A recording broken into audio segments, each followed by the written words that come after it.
Hi everyone. Welcome to the 10 Days Out rally. In exactly 10 days, the polls will close in the most consequential election of our lifetimes. I'm Pranav, and I am one of the four co-chairs of Virginia Teen Democrats. We are so excited to have you all here, and we want to give a special thank you to all of our guests for taking time out of their busy schedules leading up to this election. And so I'm here to introduce you all to Virginia Teen Democrats, one of the organizations hosting this event. Formed this summer, Virginia Teen Democrats was created to provide teens with an opportunity to participate in politics. Since our foundation, we've had a successful launch event with Senator Tim Kaine, campaigned for Democratic candidates for office statewide, and networked to grow our outreach and engage far more teens in the democratic process. A huge shout out to everyone that helped out. And Virginia High Schoolers for Biden is co-hosting this event, and one of their co-chairs was unable to make it, so this is a quick video she prepared for you guys.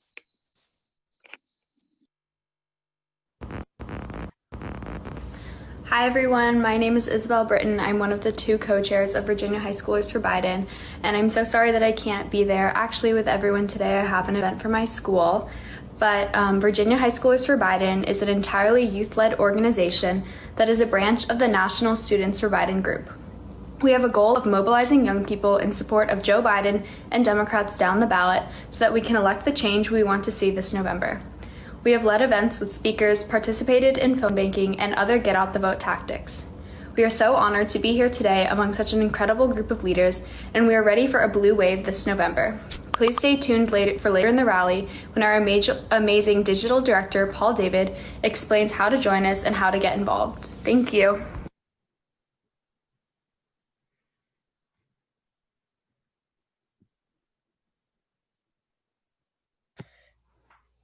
My name is Knox Dendy,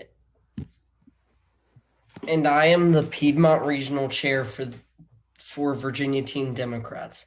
I would like to introduce the chairwoman of the Democratic Party of Virginia, Susan Swecker. Susan has played a key role in state Democratic efforts since becoming chairwoman of the Highland County Democratic Committee at just 22. She currently serves in many different capacities for the Democratic National Committee, along with her role as our chairwoman. Please help me welcome my friend and role model, Chairwoman Swecker. Thank you, Knox. And golly, that was really sweet of you. I think most of you probably on this call know that I've known Knox since he was born, and he has been a Democrat just like me from birth, but he was also one of our pages for the national convention this year, which wasn't exactly the experience that he was expecting. But Knox did come in with us every day to the party in the conference room, socially distanced, and help run Zoom meetings and Zoom calls, and was really played a valuable role.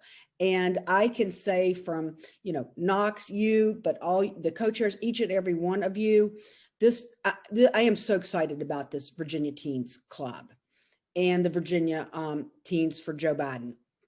You all, the future I know is in good hands.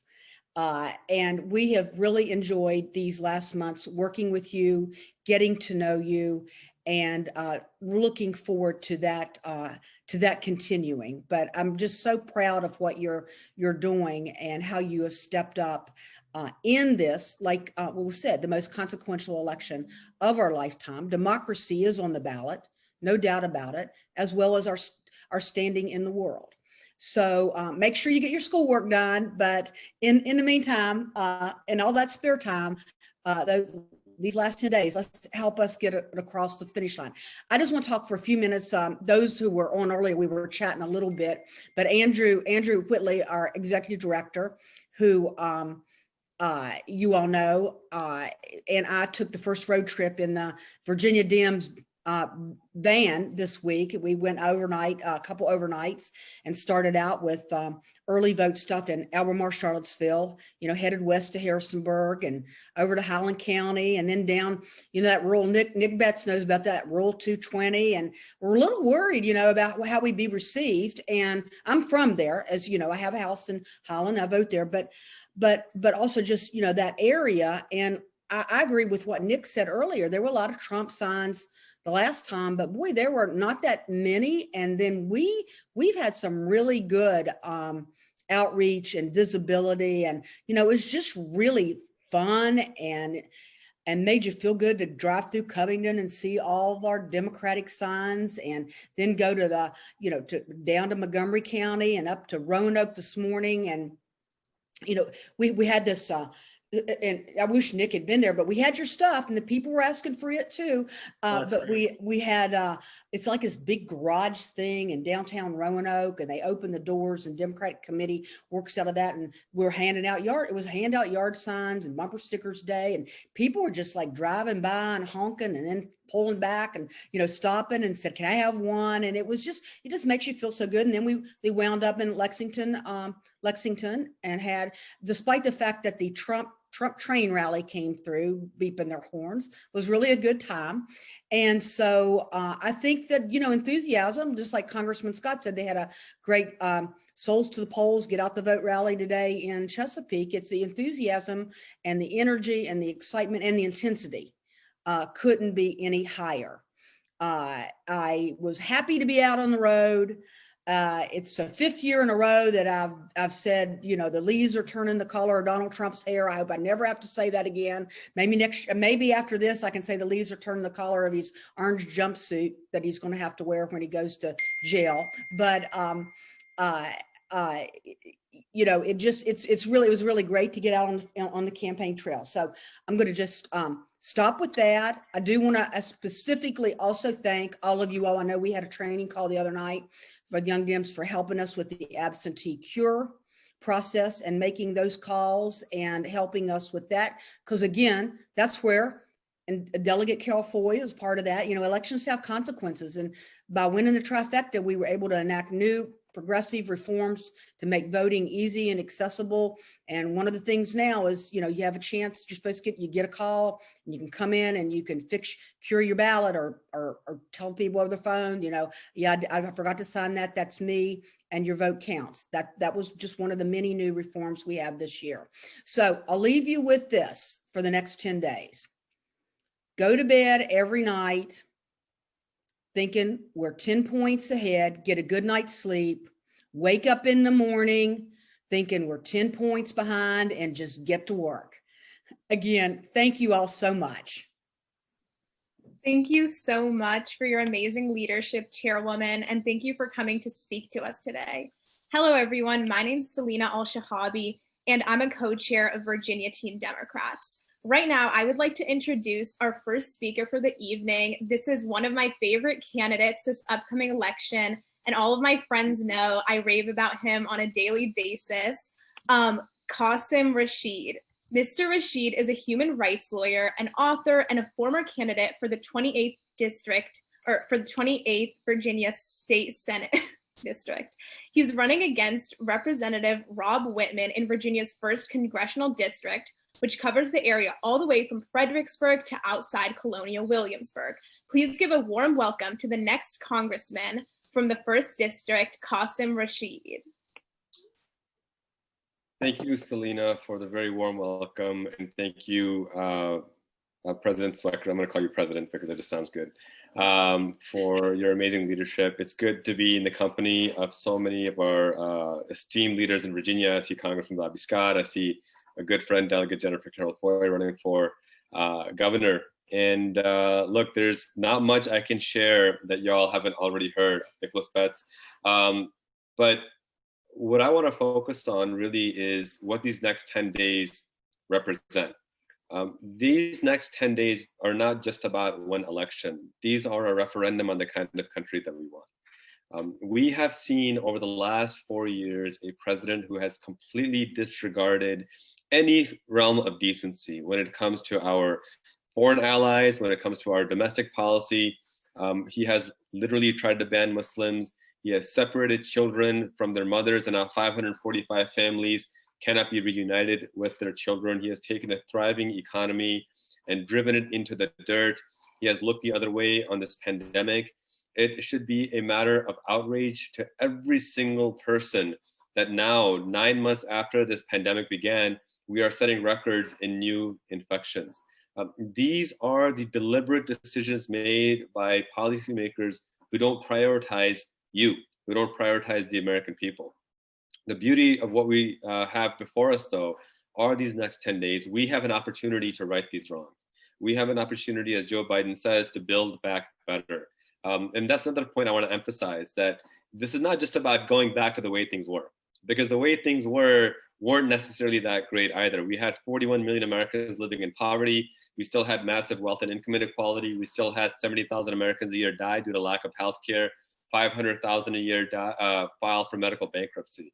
But what the future of this country rests upon is the youth. And that sounds cliche, but look, a great man once said that nations cannot be reformed without the reformation of their youth. And when I see young people, I see you fight for climate justice. I see you fight for economic equity, for racial justice, for economic justice, for gender equity.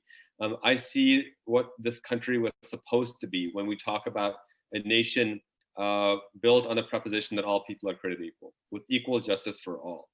And this one phrase that I really want to focus on, that I'll close my remarks just driving this home, and I think there's one question I was asked to answer, but this one phrase I want to drive upon is this idea of forming a more perfect union.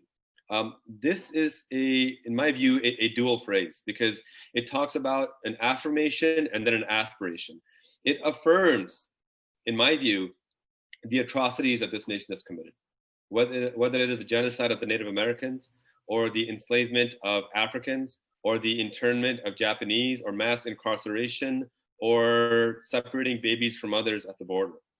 Some of these atrocities were centuries ago, some of them are happening right now.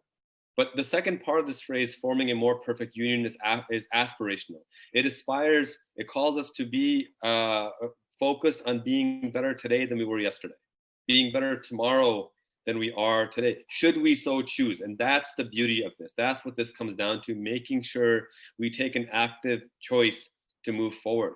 Look, I don't believe Republicans are our enemies. I think our biggest enemy is apathy, this belief that our vote doesn't matter, or that our influence doesn't matter, or that our voice doesn't matter. The second we buy into that, we've lost.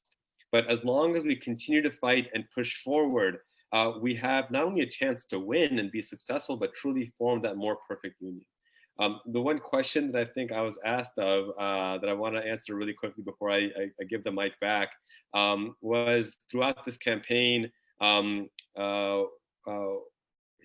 think Henry asks, what was your favorite part of this campaign so far? And do you have any great stories about meeting people or doing events? I think for me, I love meeting people. That's been the best part of this campaign so far, being available and accessible and meeting folks throughout the district. Quick story I'll share is last weekend we held a rally in Stafford in Aquia Harbor. And there's an outdoor rally. Behind me, there's a big Rashid for Congress sign, similar to the one you see behind me right now. And it's outdoors, of course, it's in a park. We're wearing face masks to socially distance because, of course, we actually believe in science, unlike some other folks. And after a while, we see people driving by honking their horns, yelling out Trump 2020. And then folks are driving by waving Trump flags. And before long, they drove their cars into the parking lot, parked their cars, and came out, waving their Trump flags back and forth and yelling out Trump 2020 and MAGA. And I'm sitting there with my microphone. Let's pretend this is my microphone. So I've got the mic, and I'm thinking to myself, do I just shout them down, or do I ignore them, or what? And I paused and I said, you know what, I'm going to invite them over. So I called out to those guys. I said, look, you don't need to yell and scream over there. You can actually come here and have a conversation with us. And to their credit, they actually had a conversation. By the time they left, they told our host that, we walked in thinking that Democrats are the enemy. We realized that's actually not the case at all. We may disagree, but I respect that we're both after the same thing. But the best part about that was that in a small group of about 30 people, 5 individuals walked up to me afterwards, 5 separate individuals, and said, I'm a lifelong Republican. I've never voted for a Democrat a day in my life, but I just want you to know that this election, I'm voting for Joe Biden, Mark Warner, and Qasim Rashid for Congress. That's the power of dialogue, of being accessible and transparent and truly leading with compassion and justice. That's the kind of politics that I've committed to. That's why I'm so grateful to connect with folks like Bobby Scott and Jennifer Carroll Foy and Nicholas Betts, because these folks believe in a politics of compassion, of justice, of leadership. Susan Swecker believes in this true sincerity of fighting for the working people. And that's what I would ask each and every single one of you to do, that don't buy into the politics of hate and division. Focus on justice, focus on compassion, find ways to expand our tent and bring people in. That's how we're going to move forward and form that more perfect union that our Constitution calls us to form. So thank you, God bless you all, and I will cede the mic back.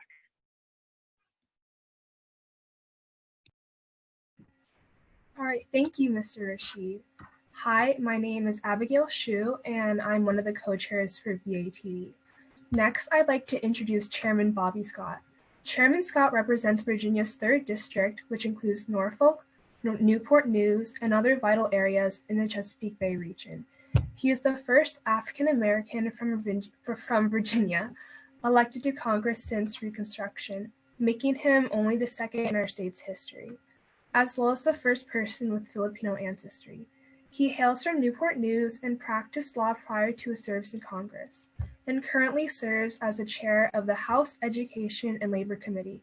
Please give a warm welcome to the legendary Chairman Bobby Scott.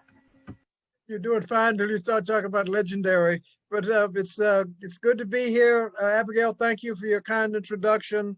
And let me tell you, for young people looking to the future, this is an important election, starting with this Supreme Court nominee that they're running through with jaw-dropping hypocrisy. 4 years ago during an election, oh, no. It's a matter of principle. You can't fill a vacancy in the Supreme Court in an election year. The very next election year, they're filling this vacancy and they're rushing it through. And you wonder, well, what's the big rush? The rush is that there is a case right after the election, the week after the election, that has the potential of eliminating the entire Affordable Care Act in the middle of the pandemic. They're going to get rid of your health care. As it was said in the debate, Kamala Harris said, they're coming after your health care. Well, that's what they're doing. This nominee, a few years ago, when Justice Roberts cast the tie-breaking vote to save Obamacare, she criticized that vote. So they're counting on her to eliminate the entire Affordable Care Act. But they say, well, we're going to protect people with pre-existing conditions. Really? That's not what they've been doing. But I mean, that's not even, you can't even believe what they say. They are in the middle of filling a vacancy they said they would not fill. And so you know that that is conclusive evidence that their word is not good. Can't believe them because they said they wouldn't do it, they're doing it. And furthermore, if you look at what they've done, the House passed a bill right when they had the House, the Senate, and the White House before Nancy Pelosi got elected Speaker about 2 years ago. They passed a bill. They had a plan. And the Congressional Budget Office evaluated, they said if that thing became law, the cost would go up 20% the first year. 20-some million fewer people would have insurance. Those with pre-existing conditions would start losing their protections. And because they don't have an essential benefit list, the insurance you get will probably be worse than what you already have. And that would have become law if John McCain hadn't gotten off his sickbed and come and done thumbs down to kill it, so it did not become law. But again, you cannot believe them because they are in the process of lying about filling vacancies during a Supreme Court vacancy, so we have no reason to believe them. And then you heard somebody compare themselves to Abraham Lincoln and what they've done for people. He left out the part that the UCLA professor got caught using the N-word twice in the class, and UCLA opened an investigation. Incredibly, this administration opened an investigation on UCLA to determine whether or not they were restricting the professor's freedom of speech. bringing the entire weight of the federal government on the wrong side of that argument. And when Princeton said they're going to do something about systemic racism at their school, this administration threatened to withhold federal funding and to take back some of the federal funding they had. This is no Abraham Lincoln, and we know we can do better than that. We saw what happened in the General Assembly when we took over the General Assembly after elections last year. We promoted healthcare, made healthcare better. We'd already expanded Medicaid because we'd picked up 15 seats in the House and just scared them. And because of that election, we were able to expand Medicaid, but we locked that in. We've been able to pass criminal justice reform and gun safety, bills we couldn't get out of subcommittee until we took over the General Assembly last year. The minimum wage bill, couldn't get it out of subcommittee. Now it's the law of the land. And voting rights, instead of voter suppression that they were passing year after year, now it's easier to vote, and we can early vote. Those on the call that are registered to vote can vote now. Any day, Monday through Saturday of next week, you can early vote. So we need to make sure we vote, because it certainly makes a difference. And if young people think they don't have anything at stake in this election, let me tell you, there's generational theft going on by virtue of what's some of the actions of Congress. We have young people today holding about $1.5 trillion in student loan debt. This administration passed a $1.5 trillion tax cut, 1.9 by the time you paid interest, $1.5 trillion tax cut. 80% of the benefits went to the top 1% in corporations. They could have used that money if they'd spread it out to eliminate the need for student debt. Bernie Sanders had suggested free college. Everybody says free college, that costs $900 billion. We can't afford that. Well, let me tell you what, if you'd taken that 1.5 trillion, you could have given 99% of what they got. That cost you 0.3. You could have created more jobs with my school construction bill with 0.1, about $100 billion. You could end homelessness in America with about $200 billion over the course of 10 years. That's 0.2. Let me say 0.3, 0.1, 0.2, that's 0.6. You got enough left over for free college. Or you can spend it all on tax cuts, 80% go to the top 1% of corporations.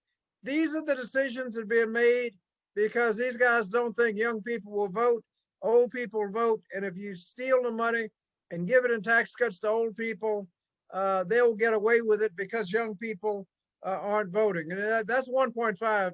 President Bush had about a $4 trillion tax cut.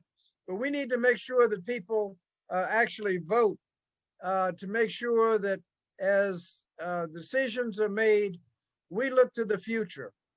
Climate change. You heard the president in the debate ridicule the idea of getting rid of fossil fuels, threatening election sanctions for people. Tell people if you got a fossil fuel job, you got to vote against Joe Biden because he's trying to protect the environment.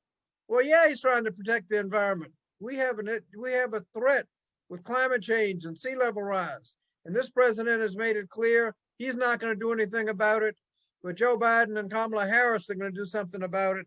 And that's why we need to make sure that they are elected and we can get the Supreme Court back on track. We can save your health care. We can make sure that you make fair wages, and we can make sure that the money we spend for the next generation goes to the next generation, not in tax cuts and jeopardize the educational opportunities and everything else. And so if you register to vote, make sure you vote. Make sure you take some friends with you.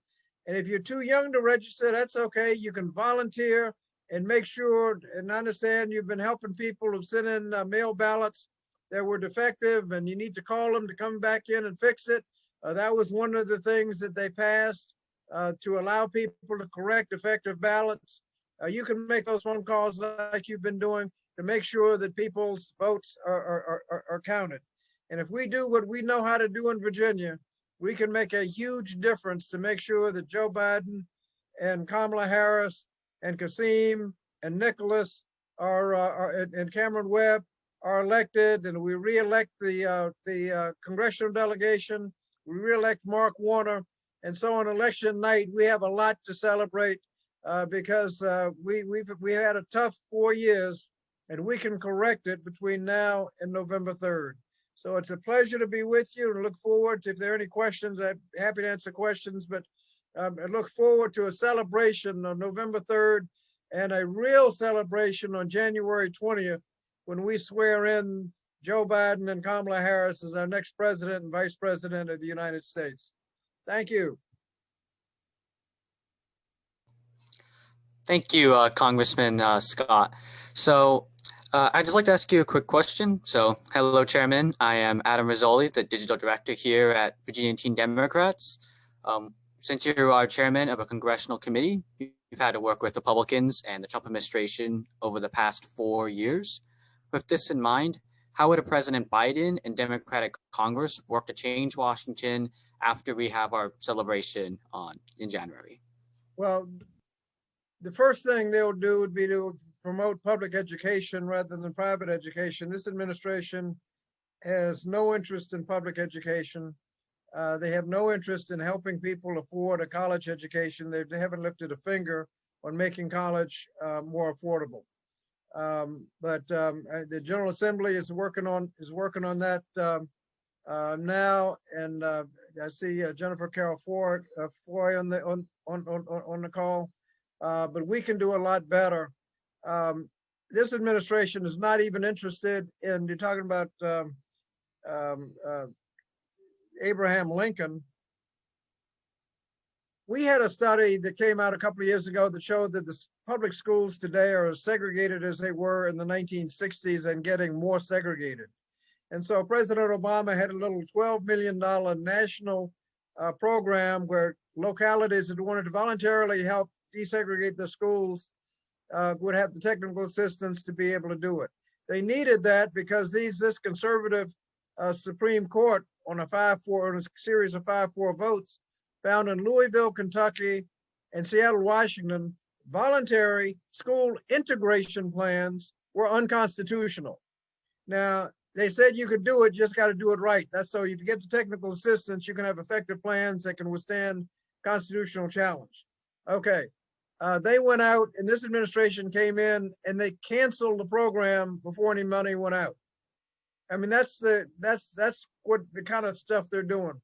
One of the COVID relief bills, they took that money that we had aimed at low-income students and had low-income public school students getting about $1,000 or $2,000, and low-income private school students getting about $32,000 each by the time they jerry-rigged the formula. So that's the kind of thing that we would get straight. We'd have a focus on public school opportunities so that people can get a decent education, and then opportunities to higher education, obviously 4-year liberal arts degrees, but also skills training so they can get the best jobs. They'll also be working for better increase the minimum wage as they did in Virginia, but basically increase opportunities for everybody, not just the privileged few that can afford a private school education.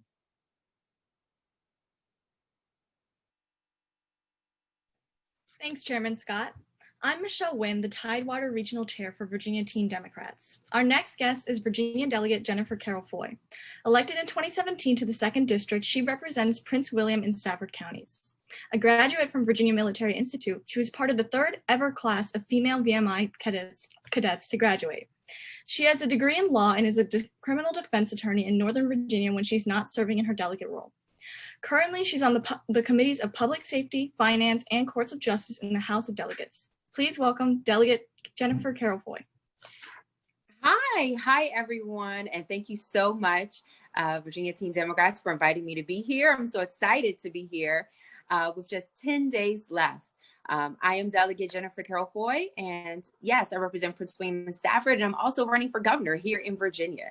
But let me make very clear, unequivocally clear, the type of change and the type of movement that teenagers and young people can build right here in Virginia. So I was 16 years old when I was at Petersburg High School in my JRTC class, and we were watching a program about the Virginia Military Institute Supreme Court decision on TV. And it wasn't until that time that I realized that I had been relegated to second-class citizenship, that there were colleges and universities in this country, in this Commonwealth, that I couldn't go to simply because I was female. And I remember hearing the men in that class say things like, well, women shouldn't be able to go to VMI because we are born inferior. We are, we have a place, we need to stay in it, that mentally and physically we couldn't keep up. We would be a distraction to men, so we shouldn't be allowed to go. And I just remember hearing the voice of Supreme Court Justice Ruth Bader Ginsburg. And I remember listening to her words when she said that women can do all things if given the opportunity. And that VMI is an extraordinary school meant only for extraordinary people. And so I remember turning around and looking at all those men in my class and saying, you know what? I'm going to go to VMI because I'm just as smart and powerful and capable as any man in this class. And of course, they all jumped up and protested. And it was at that time that my best friend, he was going to go to West Point, and he walked up to me and he said, you know what, Jen, I'm going to go with you when you go to VMI because I want to be there to watch you when you fail. Because although we're friends, don't forget, I'm still female, and therefore to him and many other men out there, inferior. So I looked at him and said, challenge accepted. So he went to VMI, so did I, and another male in our class. And when they got their head shaved bald, so did I. When they put on a man's uniform, they gave me a man's uniform. And for years, I marched, sweat, and bled beside over 1,000 male cadets, and they all knew my name. And VMI changed none of their standards for women. But I'm here to tell you that at 17 years old was when I entered VMI, because at 16 years old, I heard what was said and the stereotypes and the misogyny and the patriarchy at work. And I'm here to tell you that out of the other two men who went with me to VMI, that I am the only one of us to walk across that Virginia Military Institute stage.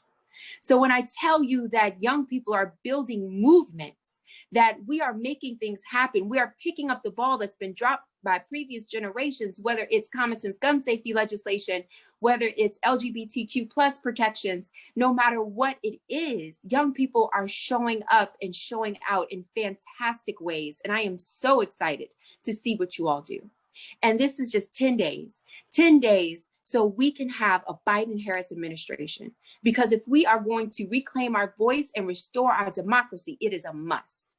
I don't know about you, but I can't deal 4 more minutes, let alone 4 more years of the xenophobia, homophobia, the racism, the partisan politics, and the divisive rhetoric that's happening right now. But we have an answer to this. We have a response. And the response is all of us doing our part and showing up in a great way. We need leaders who see us, who hear us, leaders who will respond to our demands. So we've marched in the streets, and now it's time for us to march to the polls. And that's what this is about. And I'm excited to see so many young people everywhere, in every corner of the Commonwealth, leading these movements, leading these marches, leading these rallies, and this Get Out the Vote effort. So I want to thank all of you for taking time out and showing up and being a part of what's happening, because democracy can either happen to you, or you can build movements and make it what you want. And what we want is fairness and equity and justice. We want to defeat this invisible enemy called COVID-19. We want to get Virginians back to work. We want to jumpstart our economy quickly and safely. And that's why we're all here. And I'm so excited to be with all of you. So I think I'll stop there. And I think Atticus has a question for me. Good evening, delegate. My name is Atticus. I'm the LGBTQ plus caucus chair for Virginia. Thank you so much for joining us tonight. I love your energy. I love your passion. And I love everything that you're fighting for. I kind of was going a little bit crazy while you were talking just because I love everything that you do for us. So my question for you, if changes in the Supreme Court remove LGBTQ plus protections, how are you going to help fight for the LGBTQ plus community and keep them protected and safe in Virginia? And once again, thank you so much for all of your work. Of course, thank you. That is a fantastic question, and thank you for that. And so I'm excited to have supported the legislation we just passed, making Virginia the first Southern state to have LGBTQ plus protections in employment and accommodations. But we're just getting started. So as the next governor of Virginia, I look forward to doing fantastic things, such as having an LGBTQ plus member in my administration, because I believe representation matters. And not only that, but having a 100-day challenge to help end LGBTQ plus homelessness here in Virginia. We did that with veterans, effectively helping to end veteran homelessness, and we can do that with the LGBTQ plus community. And Pride Month. I mean, why do I have to travel all the way to like Miami to enjoy Pride Month? We need to do that here. And so I'm excited as governor to be able to lead the efforts to have a Pride Month here in Virginia, of all places. And I will be right there up front to help celebrate our inclusiveness and celebrating our diversity and who you are and who you love, and all of the wonderful things that make us Virginians. That's what we need to stand for, and that's what we need to be about. And one of the other things I can say that I'm most proud of, and something that will also help, it is noteworthy that Trump has appointed close to 200 federal judges, and a small percentage of them have been minority, whether African American or from the Latinx community, whatever have you. But here in Virginia, I've been getting to work also. So one of my agendas is diversifying the bench. And it was a study done in 2016, I believe. It said that we only had 5 people of color sitting on benches in all of Northern Virginia. I'm excited to tell you that since my diversifying the bench effort, we had 5 people of color appointed to the bench last session alone. And I won't stop until we get more representation. We need more LGBTQ plus representation on the bench. And that is my job. That is something that I'm working diligently to make happen, because again, the people who sit on the bench, the judges, they should be a reflection of the communities that they serve. So these are some of the agenda items that I'm going to put forth as governor, things that I can control to move us forward and help influence and promote and uplift the quality of life of all Virginians, and including LGBTQ plus community. So thank you so much for that question. Thank you so much, Delegate. My name is Shabir Naqvi, and I'm the Loudoun Locality Leader for Virginia Teen Democrats. If you're having a great time tonight, come join us in the VATD Slack. Slack is where we communicate any and all volunteer opportunities and openings on our leadership board, along with providing a safe and supportive community for everyone. It is the best place for you if you want to get involved. In addition to our general chat room, our caucus coordinates their specific efforts through the Slack. Find this and so much more through the link Pranav has just sent in the chat. See you there. Good evening, everyone, once again. Now I am very excited to be introducing Congressman Don Beyer. Congressman Beyer currently represents Virginia's 8th Congressional District, stretching along the Virginia-DC border, containing Fairfax County, Arlington County, as well as the cities of Alexandria and Falls Church. Congressman Beyer previously served as the Lieutenant Governor of Virginia and the U.S. Ambassador to Switzerland before winning his election to Congress. Please help me welcome Congressman Beyer. Thank you, Pranav, very much. I really appreciate it. It's so much fun listening to Jennifer Carroll Foy, who is an absolute force of nature. And Jennifer, I hope in your governor's campaign that you will have pictures of you with your shaved head from those first couple of weeks at VMI. I'm sure that, anyway, yeah, it's really fun to be part of this. And you're absolutely right. Bobby Scott is a legend. You know, he was first elected in 1975, and he's been serving, I don't know how many years, 45 years in public life. A wonderful, wonderful human being. I want to first say 3 things. We've talked a lot about Donald Trump tonight, and what his absence of leadership has meant. The worst president in American history. But three really important points. Number one, more Donald Trump and more bad Supreme Court justices that overturn the Affordable Care Act is actually the least sensible thing for a party that doesn't like abortion, that wants to take away individual women's rights to make their own health decisions, their own reproductive health decisions. Since the Affordable Care Act came into play with guaranteed family planning, birth control for all people with health insurance, our abortion rate has dropped to the lowest since Roe v. Wade, the lowest since 1973. And our unintended pregnancy rate, teen pregnancy and unintended pregnancies, women in their 20s and 30s, has also dropped to the lowest rate in decades and decades. That will be reversed if they get rid of the Affordable Care Act. Number two, this administration has done nothing on climate. You know, yes, state and local governments and even businesses have done a lot, but we are the only nation in the world that has a leader who says climate change is a hoax, and that seems like every policy decision they make moves us in the wrong direction. And number three, on student debt. I was so pleased to see Joe Biden this week say that one of his first acts will be to forgive up to $10,000 of college debt across the country. Now, for you guys who are about to start that, or may have a little college debt already, nothing slows down economic growth, your job opportunities, your ability to buy homes and cars and even build families than having that evil student debt. Look, the three things I want to say. First, that young Democrats are incredibly important. In every election I've been in, there are 1, 2, 3 young Democrats, usually teenagers, who make an enormous difference. In 1989, I was running for lieutenant governor, and so I went to all 134 cities and counties. When I got to Franklin County, down in sort of just east of Roanoke, the entire adult Democratic committee was lined up with my opponent, which was fine. But there was a 17-year-old high school senior who said that he really wanted to help me. So I made him the campaign manager. And on election day, we won 11 out of 11 delegates with his leadership. And he went on to do all kinds of wonderful things at William and Mary. 1980, Terry McAuliffe was an undergraduate at Georgetown University when he started volunteering on the Jimmy Carter re-election campaign and ended up being finance director for the president of the United States as a college undergraduate. The second thing I like to say is that many elections are close. Remember 2000, Bush versus Gore, incredibly impactful election. Without that, we would have had no Iraq war. We might not have had a 9/11. We certainly wouldn't have had the Iraq war, and probably the worst strategic decision ever made by a US president.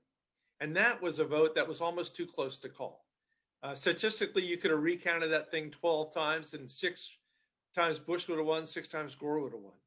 You will remember just 3 years ago, 2017, the Virginia House, with the control of the Virginia House, was a tie vote that was decided by pulling a name out of a photo tin.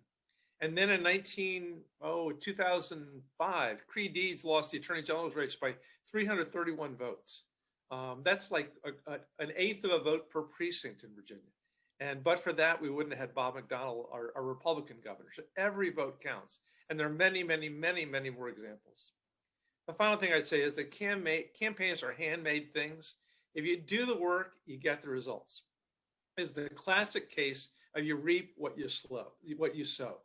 The world works by invitation. So when you're knocking on a door or making a phone call or sending a letter or anything you're doing, even waving a sign on a street corner, you're inviting people to be part of a really important process. I heard one of my friends earlier today say it's just like driving a car. When you go forward, you put it in D. When you want to go in reverse, you put it in R. Or a different way of putting it is that D stands for democracy and R stands for Russia. But you understand that you can't argue people to your point of view. You have to persuade them and let your life be your example. Virginia politics is dominated by people that were YDs, teen YDs, college YDs. They're in the General Assembly, they're in Congress, they're in party leadership, people like Susan Swecker. And 90% of life and 99% of politics is just showing up. So your wonderful courage and energy to be here tonight with us including my dear friend and mentor, Gerry Connolly, Congressman from Virginia, is what can make and should make the difference, not just in 10 days, but in all the elections to come. So thank you for being part of this. I find that of my 50 best friends, I met about 46 of them through politics. It attracts good people who believe they make a difference in their lives. They're not couch potatoes. They're people who want to make the world a different, better place.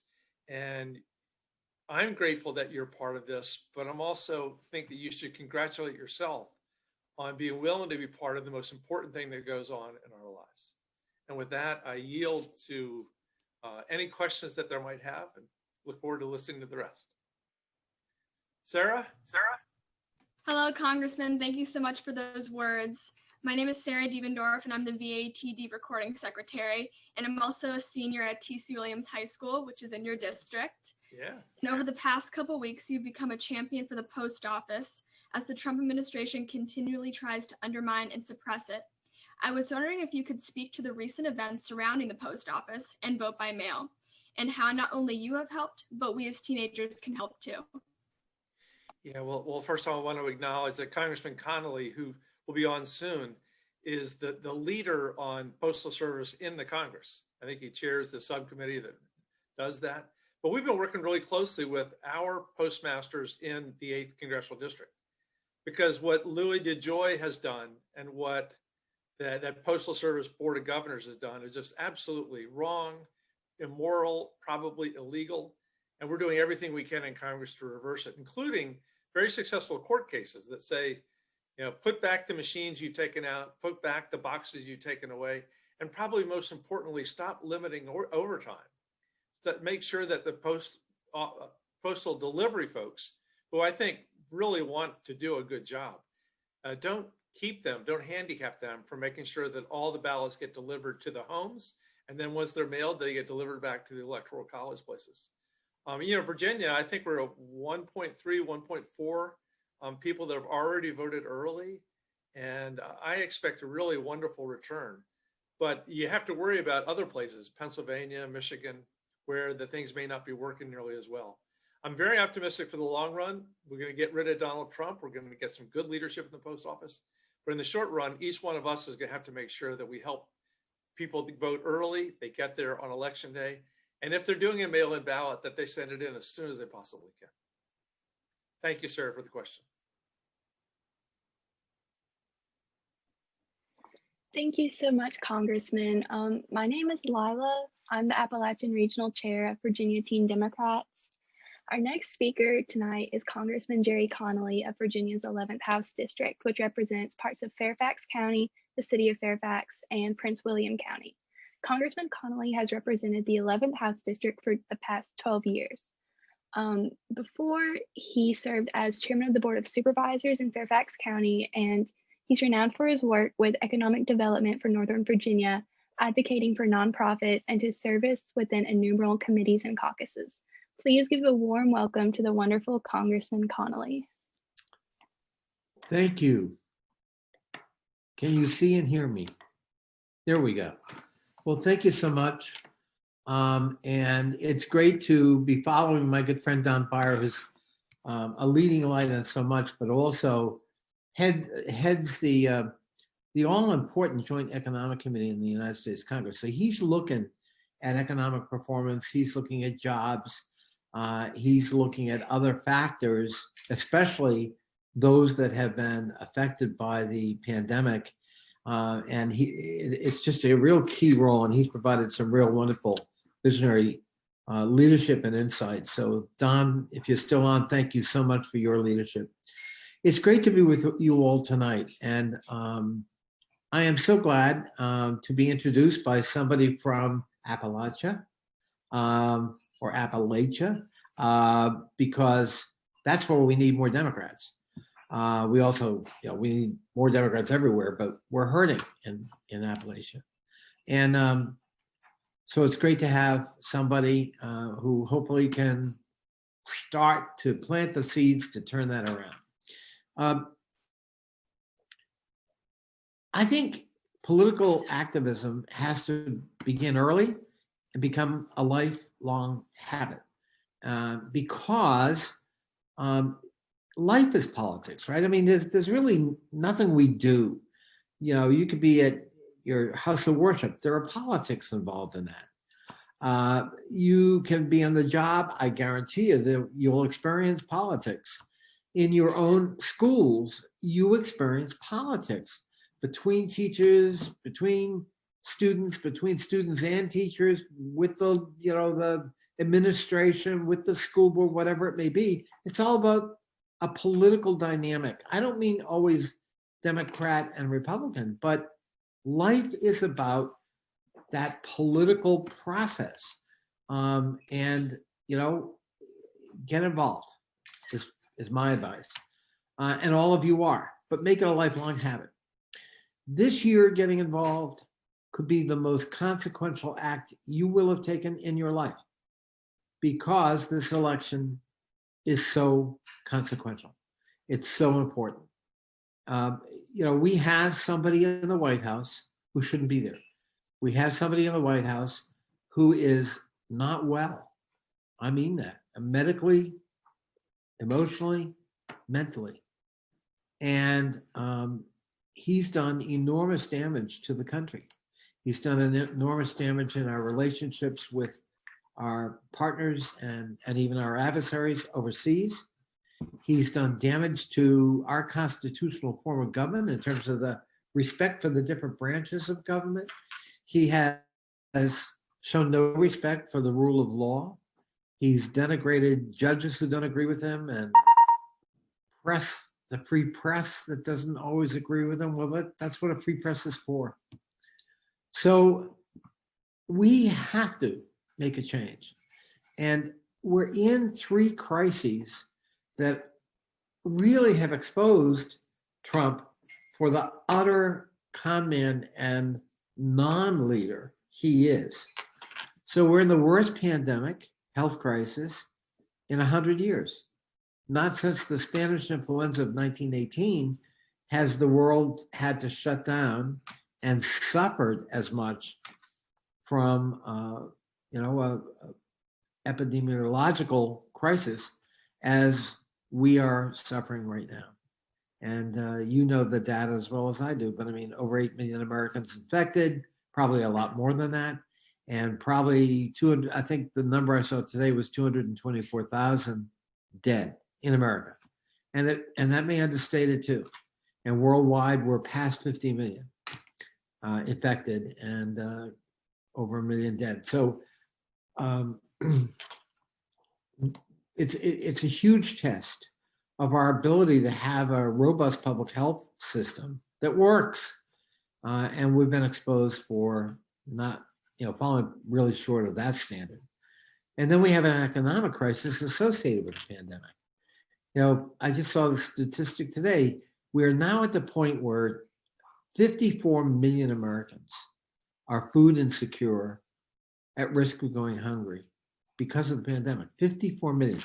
Here in Virginia, a year ago, 9% of the population of Virginia was food insecure. Today, that percentage is 22%, 1 out of 5. That's what the pandemic and the economic collapse have done.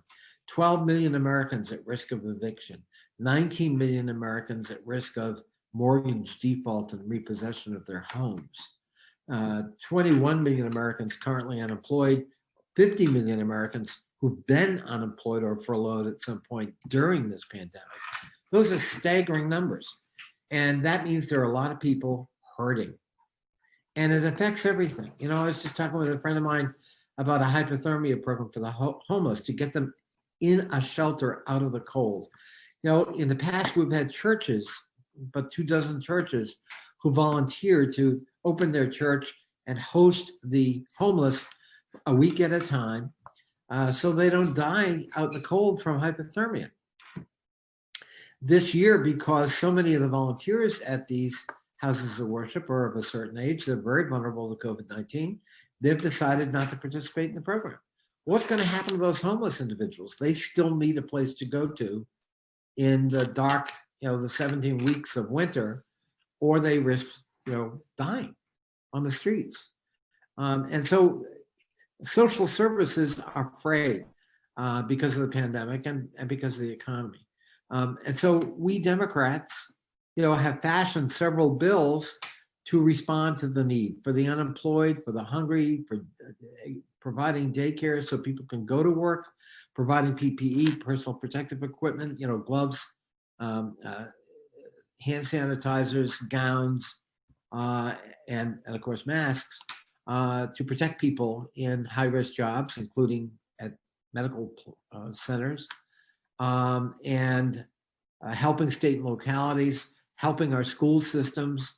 And of course, the Republican answer to all of that is no, we don't want to do any of that. What we want to do is protect corporations from liability so they don't get sued if they, in fact, are irresponsible in protecting their workforce. That's their number one priority. Can you imagine?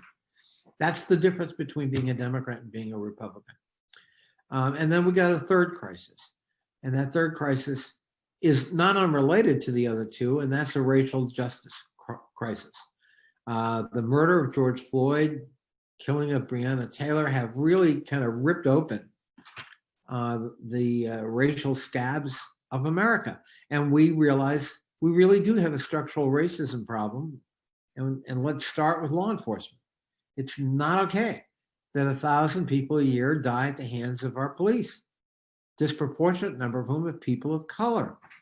Many of whom are unarmed and didn't do anything to warrant being killed. Many of whom, had an episode because of mental illness. And so we've got to address that. We've got to address that. And we also know that in both the economic crisis and the health crisis, there's also a racial disparity. If you're Black, you're 3 times likelier than a white person to get COVID-19, and you're 2.5 times likelier to die from it. And those numbers are a little bit higher if you're Hispanic. And that's because access to healthcare is different. Housing conditions are different. The nature of employment is different. And as a result, what the pandemic has unleashed is this enormous disparity among communities, depending on what the color of your skin is and where you live and how much you earn.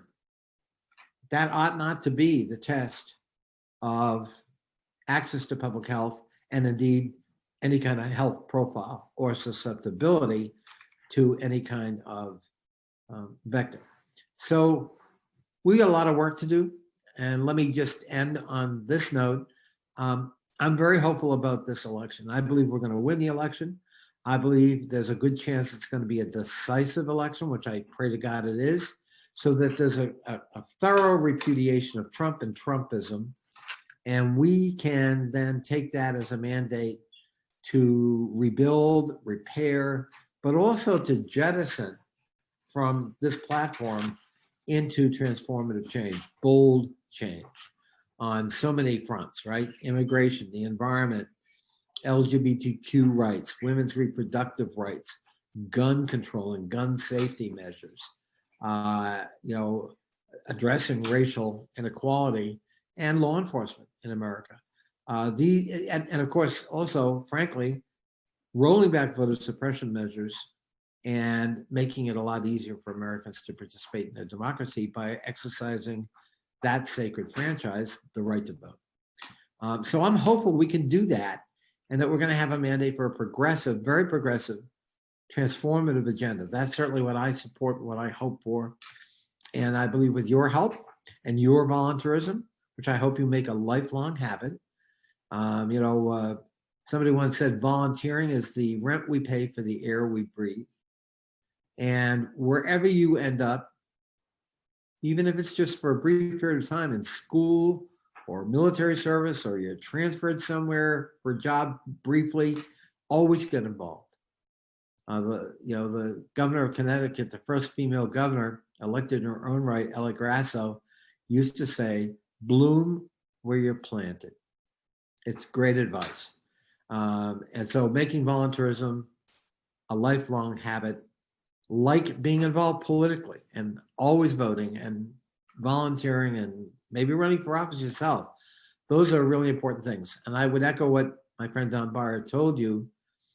there are some bad people who get in politics. There are some bad people who get in education. There are some bad people who get in religion or business or you name it. But there are also a lot of highly motivated people and who want to do the right thing. And in fact, go into public service and try to do just that. And we're too cynical, I think, sometimes about our politics. And so we need people to believe in it, to believe in public service, to run for office or help others run and get elected to office, to change the face of America, to change our politics for the better. And you all have that in your future. You all have that in your power, believe it or not. I started out, with my interest in politics, a little younger than you are. And I did make it a lifelong habit. I don't know that I knew that I'd end up in elective office, but I was always attracted to the process and what it could do for people. Ultimately, it's not an end in and of itself. It is a means to being able to do something good for other people. And making it better is a goal, in my life. And it's a goal I set for myself every day I wake up in this job. So thanks for having me. Thank you for being involved. Let's make this a big win. And I'd be glad to take any questions you got. Hi, Congressman. Thank you so much for sharing. My name is Sophia Zaidi, and I'm one of your constituents. I am the Teens Dem Outreach Director from West Springfield High School, which is as well in your district. My question for you is, what influenced you to take the path of politics, and what advice do you have for teens who want to take a similar path in the future? So what a good question. When I was young, I was really impressed with the call to public service that John Kennedy had in his inauguration. I was a young boy, but I remember him saying, ask not what your country can do for you, but what you can do for your country, which was a call to public service. And I also lived through the 60s and could see the good, the bad, and the ugly about politics. But on the good side, I saw how politics really was a vehicle for big changes if we put our minds to it. I saw the civil rights movement. I saw the tragedy of the Vietnam War, but I also saw so much transformative change. I also saw how politics could thwart good things from happening. And at that time, I was actually attracted to studying for the priesthood. And believe it or not, the two kind of intersected, right? So, because I wanted to do good with my life. I wanted to make a difference and be a change agent. And the Vietnam War and the Civil Rights Movement kind of took me in a different direction from the priesthood. But they did get me involved in politics, and I took my own advice. I was active in politics for 15, that is to say, as a volunteer like you, for 15 years before I ran for office. And then somebody said, well, hey, you talk a good game, why don't you run? And so I finally decided to take the plunge and try it, and I got elected, and I loved governing. And politics allows you to govern. But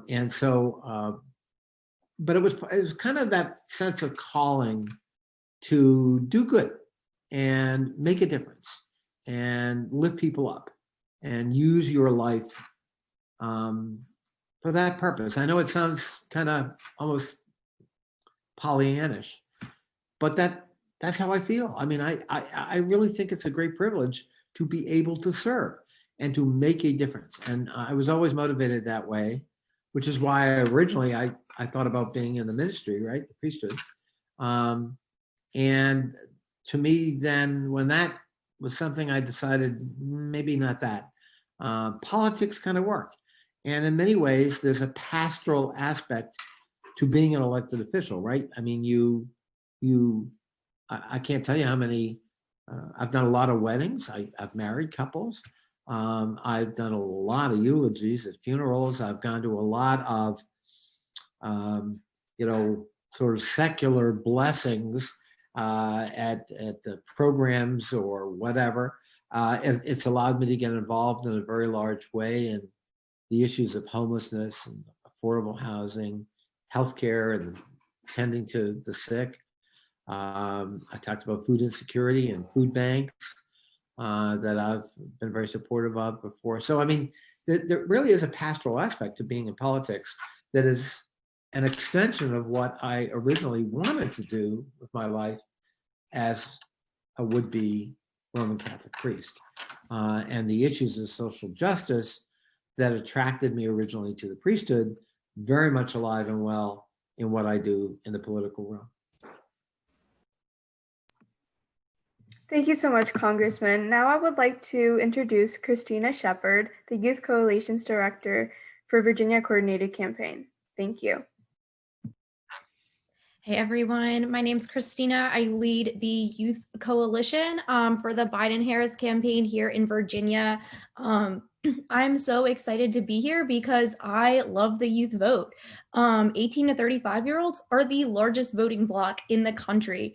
There are way more young people than any other age group. So if we want, we can totally outvote everyone else. We can decide everything, and I genuinely believe young people are going to be the ones to save this country. And that's what makes youth organizing so exciting. We just have to get out there and organize those votes, just like you all are doing now. By getting young people out to vote, you're helping turn them into lifelong voters. So it's not just this vote, but it's the next vote and the next vote and the vote after that. I know I was inspired by hearing from so many of our great candidates today, but now we need to take action. So I am going to drop the link in the chat to our student built website. And here you can find the links to our phone banks, our link drops, our text banks for Joe Biden, Kamala Harris, Mark Warner, and all of our amazing congressional candidates across the Commonwealth.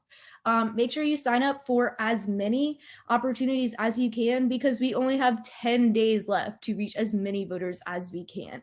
But one of the most important things you can do is talk to your friends about this election. I know not all of you are eligible to vote, but I know you know people who are. You could be the only person that talks to your friends about this election. If we all get our friends out to vote, like that will be the difference in this election.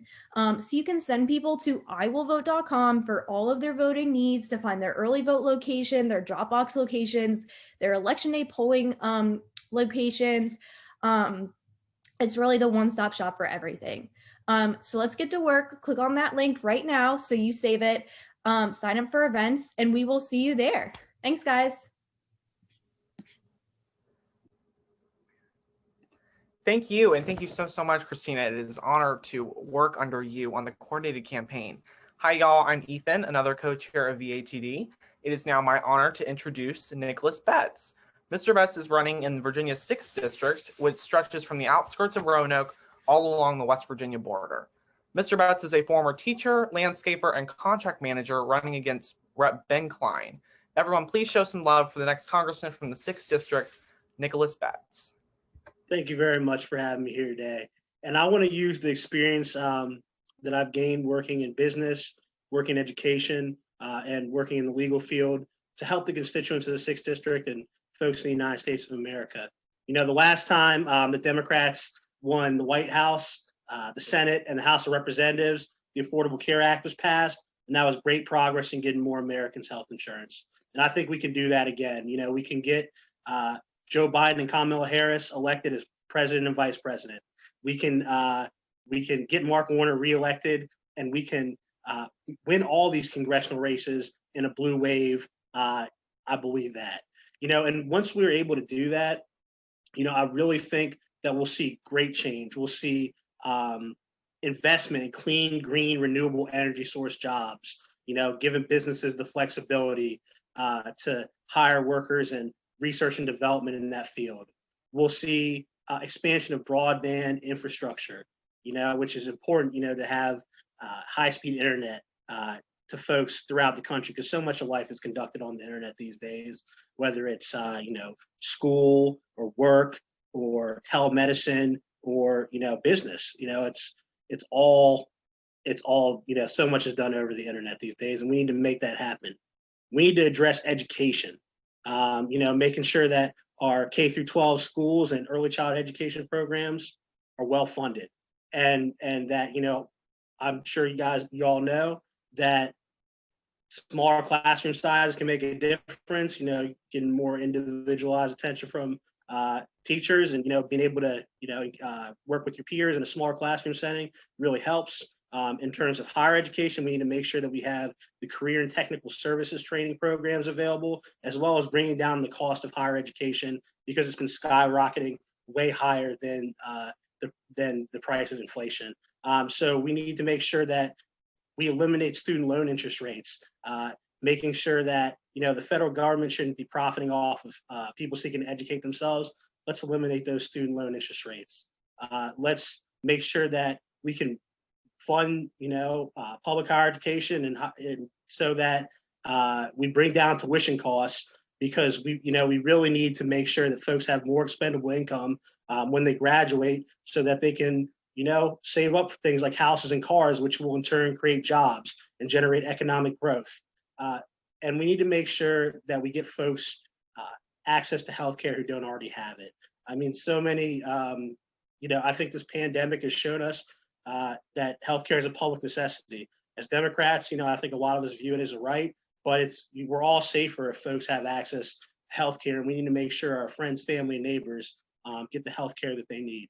And it's so great to see so many civically engaged young people here, after 8 o'clock on a Saturday night. It gives me tremendous hope for the future. I think that y'all have the power to get your friends out to vote, your family out to vote. What we do in these next 10 days, and what you all do as young folks in these next 10 days is going to be imperative to the direction our country takes. We could either go backwards and have things could be even worse than they are now, or we can build back better, like Joe Biden's plan, and work together to build a better future for everyone. So I thank you for having me here tonight, and I'm happy to take any questions. Hello, Mr. Betts. I'm Anika Damaraju, the Potomac Regional Chair for Virginia Teen Democrats. You're running in a large, mostly rural district which borders West Virginia. And while your district is very Republican, the Democrats in your district are very effective activists. How important do you think it is to invest resources and attention in rural areas that many people might not think are competitive? And how can we continue to provide support in rural areas? Well, I think that's a great question. I think it's very important because, when resources are invested in rural areas, it gets a lot more voters out and a lot more voters convinced to vote for the statewide candidates, whether that's for governor, lieutenant governor, attorney general, or for the presidential candidate running in Virginia, or the Senate candidate running in Virginia. It gives a lot of the statewide races the extra votes for decisive victories, as well as, sometimes it's closer, and it's important to get those votes out. Additionally, I think, we've seen in Virginia over the last, 10 years, there's been places that didn't look that competitive. And then, a short time later, the seat flipped. And so it's hard to know what seats will flip when. And a lot of that has to do with building up local committees. And, when the time's right, those local committees are what help flip the district. Those are the volunteers when it's safe, right now it's hard to knock doors, but those are the volunteers when it's safe to knock doors. Those are the folks that make phone calls for you. Those are the folks, that help you get your signs out. Those are the people that talk to your friends, family, and neighbors. And it's a sense of community when you're on a committee. I'm vice chair of my local committee. And it's important to build up these committees because it helps win seats that may look tough to win, but it happens. It does, and we saw that really in 2018. There were some tougher seats that flipped. We saw it in some General Assembly races recently. So when we invest in our local committees and when we build our local committees up, that's what gives us the ability to get decisive victories statewide and to expand delegations to the General Assembly and to expand the congressional delegation. So I believe that it's important to focus everywhere across the Commonwealth, including in rural areas, to make sure that people's voices are heard, to make sure that we build committees so we can, make progress. And when we make progress, as Democrats, we bring the fresh ideas, the innovativeness, things that move our country forward. So that's a great question, and thank you for asking it.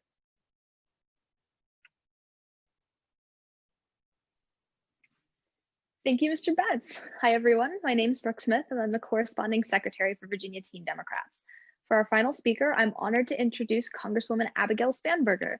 Ms. Spanberger is a former CIA officer representing Virginia's 7th District, which includes parts of Henrico and Chesterfield counties and runs from Spotsylvania County in the north to Nottoway County in the south. The first woman ever to represent her district, Abigail is in a tight race for another term fighting for Central Virginia in Congress.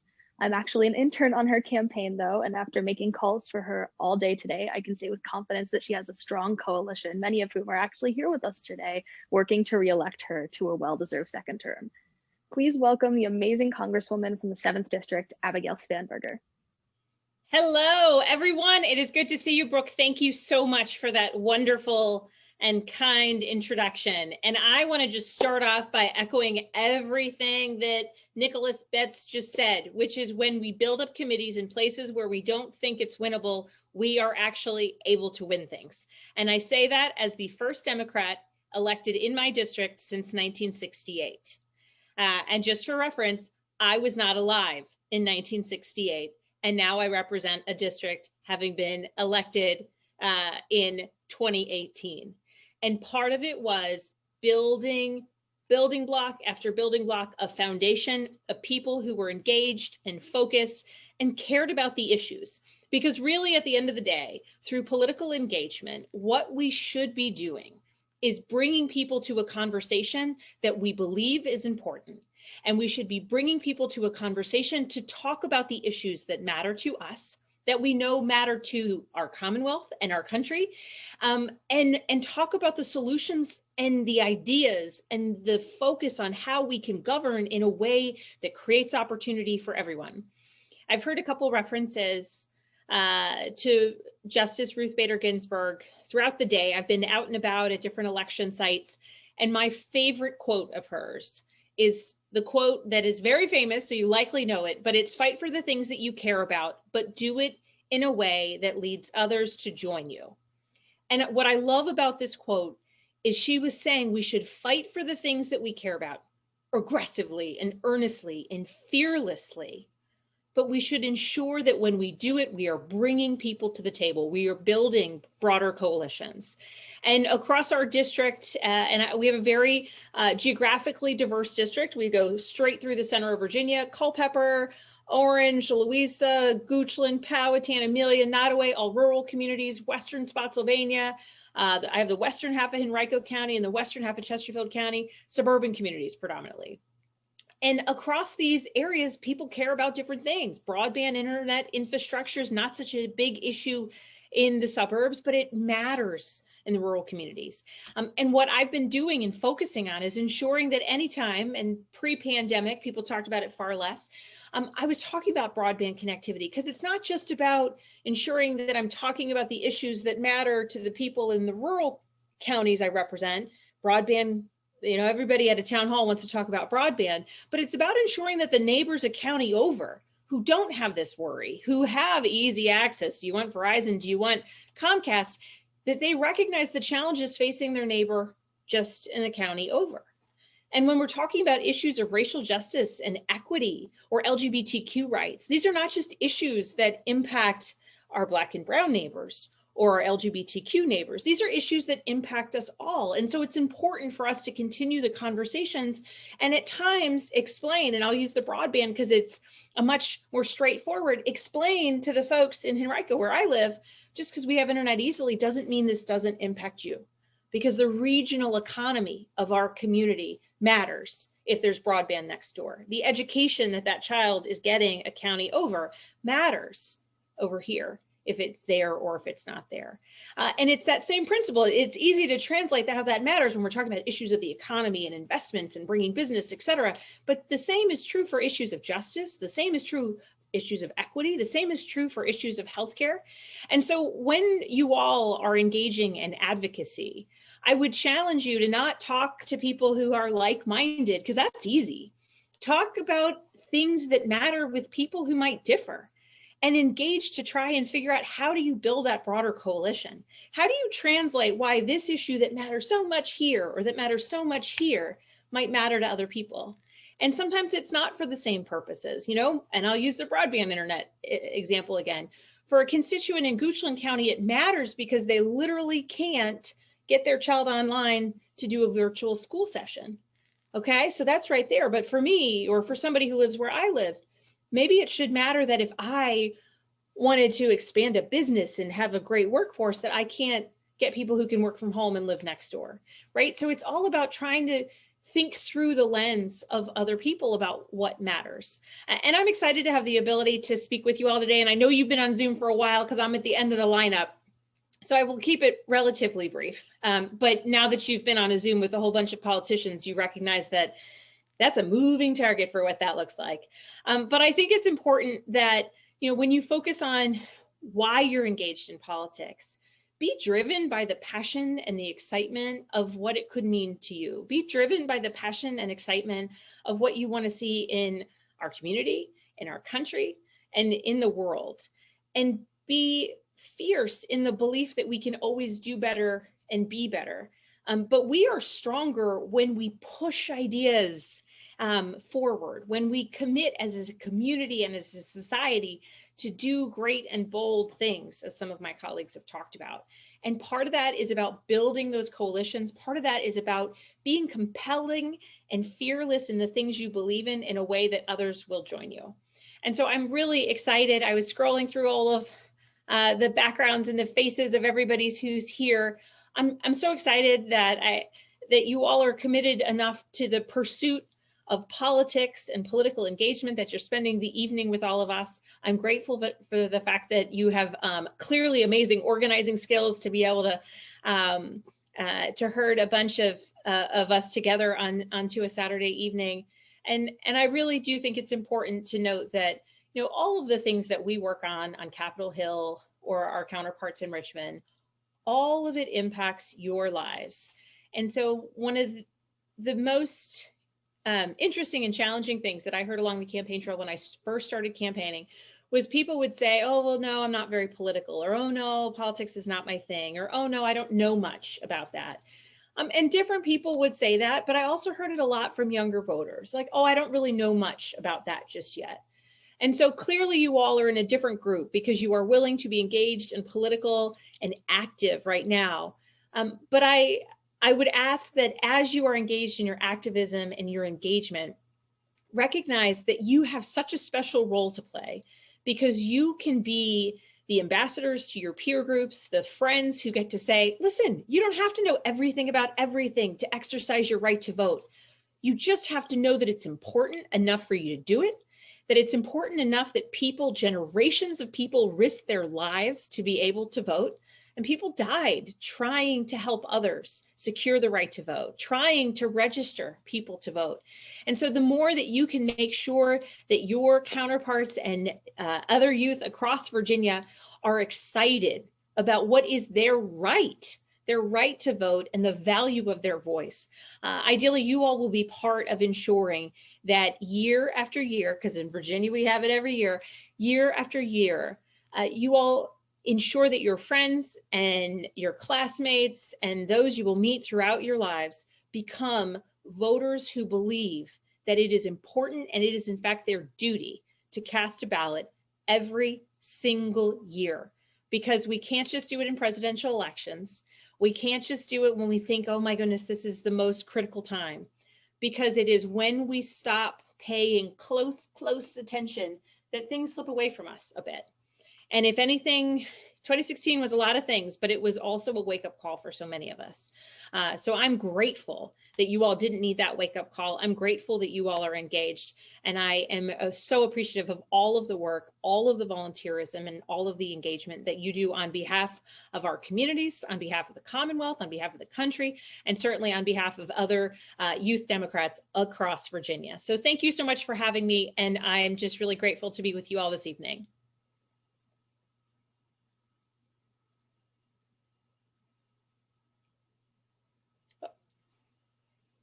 Oh, I can't hear you.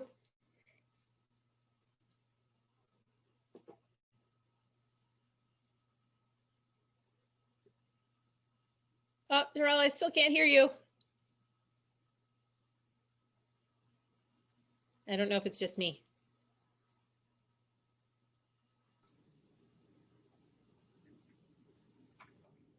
Hey, Terrell, do you want to put your question in the chat? That might be easier. I just unmuted him. I think it should work now. Want to try?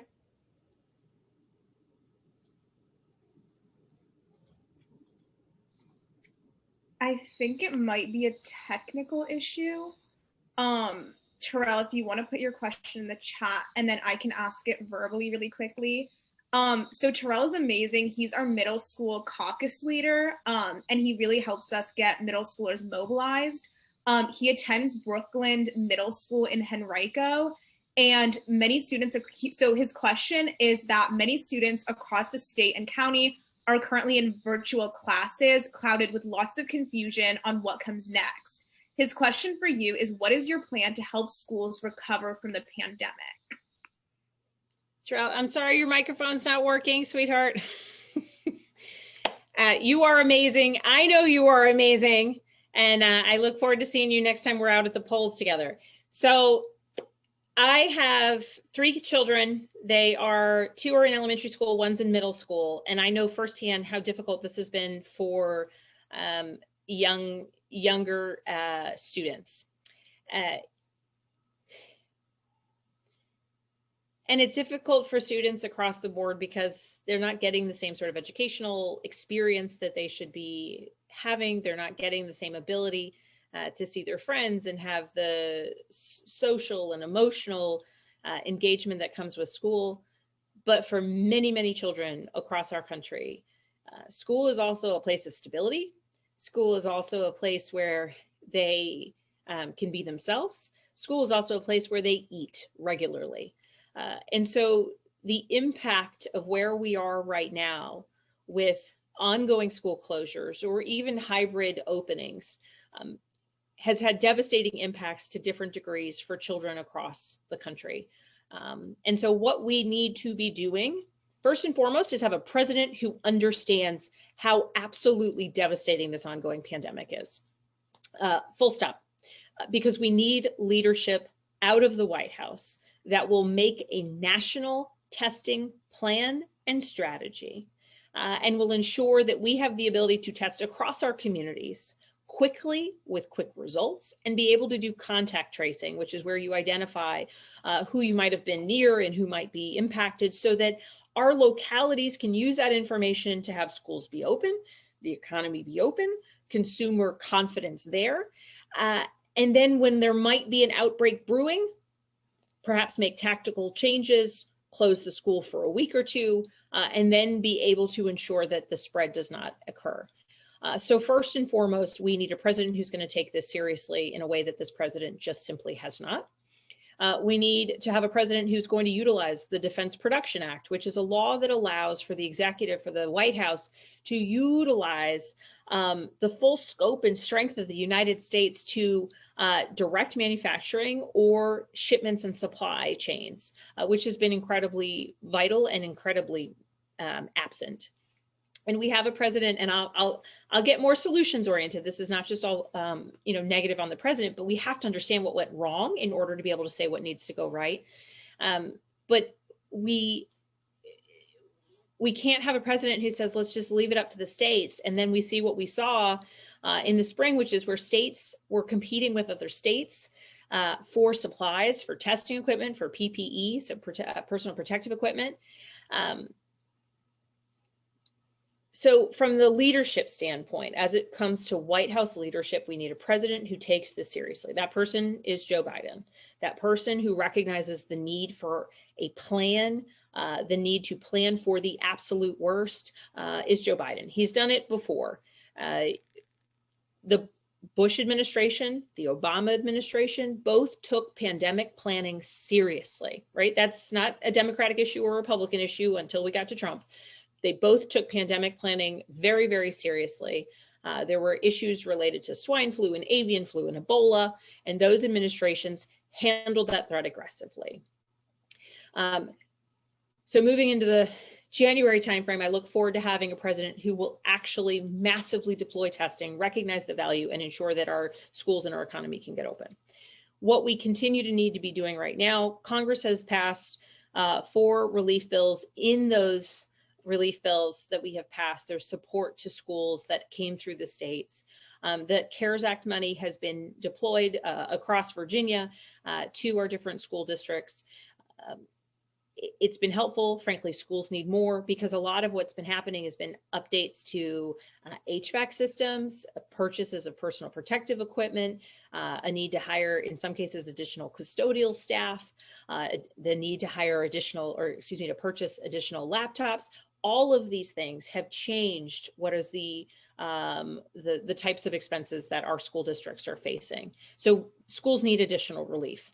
And I have been a major advocate for and aggressively pushing for another relief package that includes relief to directly to schools, to states and localities, so that they can continue to support the larger community around those schools. Additional support to families, right? We've done direct payments, $1,200 per person based on a certain income threshold. And for families that are struggling with kids in school, that continues to be necessary. Another round of payment, extended unemployment for parents of the kids in school who may still be facing unemployment, and for small business owners. Again, parents of the kids who are in school who need the stability of knowing that their job or their business might survive. So I'm on the congressional side continuing to focus on an additional relief package, but ultimately we will defeat this virus when we have a president who is willing to face the very, very difficult truth of how dangerous it is, how detrimental it is to certainly our public health, how deadly it is, having seen now more than 230,000 Americans who have died, and how aggressively we need to fight the virus in order to return to a level of normalcy. It can't just be open the schools. We have to do it safely. We have to ensure that children are protected, that young adults are protected, and certainly that teachers and administrators and custodial and lunchroom and other school staff are protected.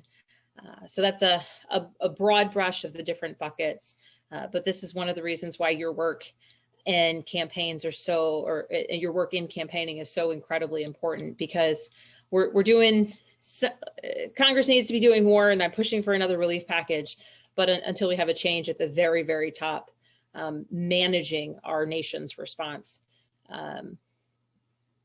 we won't be able to aggressively fight this virus the way we should have beginning back in February and March.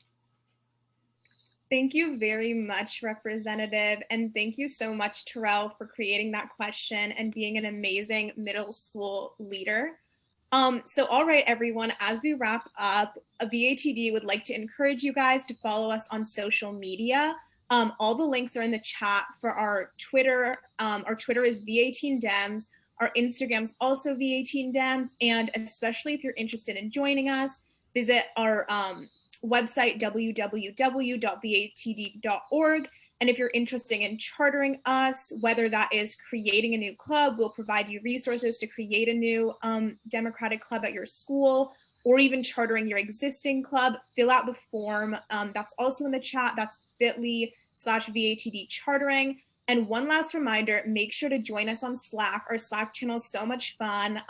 During debates, we text on there, and it's filled with different volunteer opportunities for anyone looking to get involved. So you can check that out, bit.ly VATD Slack. Thank you so much. Hi, everyone. I'm Henry Lavender, and I am the Director of Organization for Virginia High Schools for Biden. If you are interested in joining our organization in these final crucial 10 days, please go to bit.ly/VAHS for Biden. I'll try to put that in the chat right now. And also make sure to follow us at VAHS for Biden on Instagram and Twitter. There we will post any group updates and event announcements, so make sure to follow us to stay in the loop. Thanks. Thank you so much to all of you for coming, especially all of our guests and speakers who took time out of their busy days to come speak to us and to stay till the end of our event. My name is James Elmore, and I'm the convention chair of the Virginia Teen Democrats from all the way down in Southwest Virginia. With only 10 days left until this election, the most important thing that any of you can do is vote. And if you can't vote, tell your friends and tell your family to vote. This is the most consequential election of our lifetimes. Just like Mr. Rashid said, November's ballot is not just about electing the next president. It is a referendum on the very soul of our nation. We hope this Zoom rally has left you energized and ready to fight to elect Democrats across the Commonwealth and country. Thank you again for coming. Have an amazing evening. Vote and stay safe.